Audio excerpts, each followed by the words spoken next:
Hello, I'm John Melville from Vernier Software and Technology. I'm the resident physiologist at Vernier, and I want to show you this device here, which is called a goniometer. This is really just an angle sensor or a joint angle sensor. It has a little movable knob right here, and as it moves, it will report the angle that it's moving at. Now, for human anatomy and physiology, you would use this device to measure the angle of, say, your elbow as it's moving, or the angle of your knee. But you can also use it in a variety of other STEM activities, because this movement arm and this static arm can be removed, and this device right here, the sensor head, can be attached to almost anything you need to. I'm just going to show you very quickly how to set the goniometer up and how to record some data. So what I'm going to do here is I'm going to plug it into this LabQuest 2.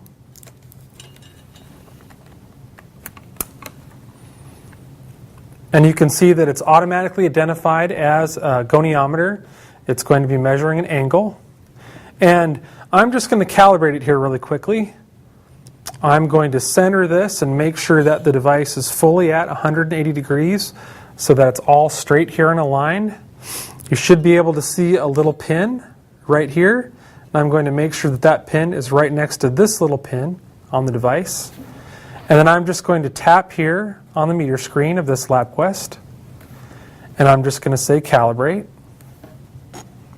And I'm going to use a 1-point calibration because I know that this is at 180 degrees. So I'm just going to select 1-point calibration. And then I'm going to select calibrate now. And then I'm just going to tell the device, well, I know this is 180 degrees. So I'm going to type in 180. And then I'm going to tap on the keep button. And then I'm just going to say OK. And now you can see it's right at 180 degrees. If I rotate it this way, it goes towards 360. If I rotate it back the other way, it goes lower, towards 90. So if you're using this in a human anatomy and physiology application, it'd be nice if you could just have it report either a positive angle for flexion or a negative angle as your arm is moving away. And you can actually do that quite easily with LabQuest or Logger Pro by just what we call zeroing the sensor. So I'm going to hold this out at 180 degrees again. I'm going to tap on the meter screen, and I'm going to zero the goniometer. So now it's reading 0 degrees, and now if I bring it this way, that's positive. If I bring it back down to where it was at 180 and I go farther, it's negative. Now another important feature is, let's say this was on my right arm. Right now this is oriented to be on my left arm. Well, if it's on my right arm, I can just reverse the sign of those two angles just by selecting here once again on the meter screen and just saying reverse. And all I'm doing is just reversing the direction. So now if I select reverse, now as I go up, now it's negative, and then that would be positive. And those are all the key features of the goniometer. You can use it to measure a static angle, so that's right around 90 degrees, or another static angle at 100 degrees, or we can actually use it to measure a dynamic process. What a dynamic process would be is, let's measure the angle while I'm doing an activity like moving my elbow, moving my arm up and down. To do that, though, I'm actually going to need to use some straps. These straps right here are elastic, and they're designed to go through the slots here on the goniometer. If you're going to be attaching this to your forearm, you should slide them through this slot here and this slot. Whereas if you're going to attach this to your leg, you need a little bit more room, so I would attach these elastic bands through this slot and this slot. So what I'm going to do next is I'm just going to thread these elastic bands through here and then attach it to my forearm. So now I have the goniometer attached to my forearm, and you can see that it's going to show me the angle that my elbow is at as I move it up and down.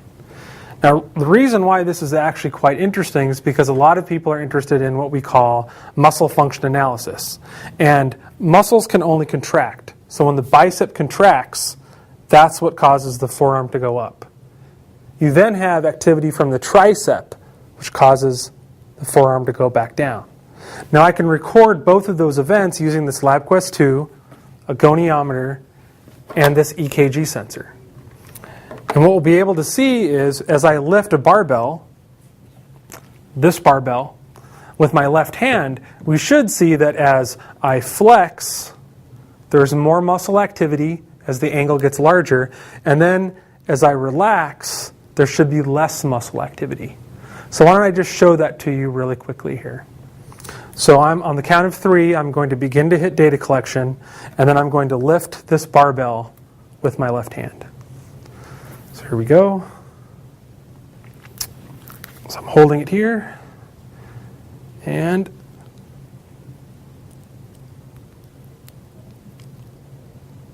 now I'm going to relax.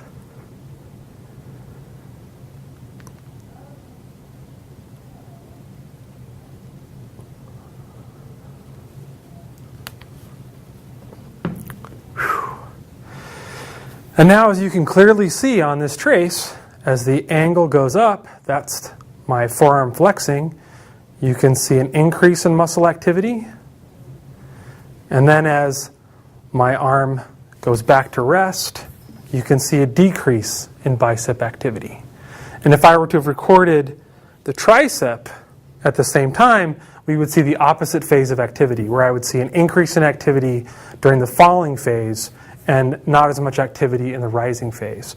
And you can do all sorts of really interesting experiments, because if you think of it, as I'm holding this weight, if I were recording my forearm muscles would be active during the whole phase.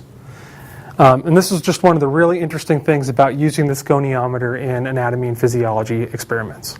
So for more information on the goniometer and how to measure joint angles, or the EKG sensor and how to record EMGs, just go to our website, www.vernier.com.